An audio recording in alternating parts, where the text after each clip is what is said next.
ઉમરગામના તાલુકા magistrate મામલતદાર શ્રી સ્વર્ગસ્થ દલપતભાઈએ કયા દબાણમાં આવીને આત્મહત્યા કરી, કોના દબાણમાં આવીને આત્મહત્યા કરી, ખૂબ જ તલસ્પર્શી તપાસનો વિષય છે.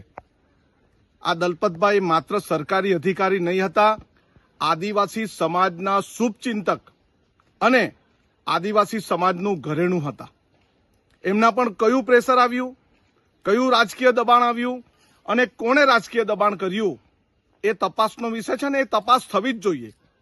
કોણે એમને 30-40 જેટલા દબાણના ફોન કર્યા હતા એની કોલ ડિટેલ પણ કરાવવી ખૂબ જરૂરી છે.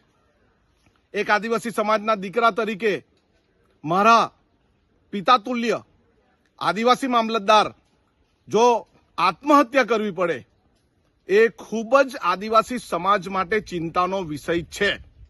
અને આ દબાણ સત્તાધારી પક્ષ દ્વારા કરવામાં આવ્યું અને એ સત્તાધારી પક્ષના કયા નેતાએ એમને વારંવાર ફોન કરીને મરવા માટે, આત્મહત્યા કરવા માટેની દુષ્પ્રેરણા આપી એ પણ તપાસનો વિષય છે. આવનારા દિવસમાં આદિવાસી સમાજ આનો જવાબ માંગશે. અમે આદિવાસી સમાજ એમને શ્રદ્ધાંજલિ આપવા માટે હજારોની સંખ્યામાં જઈશું. જય આદિવાસી.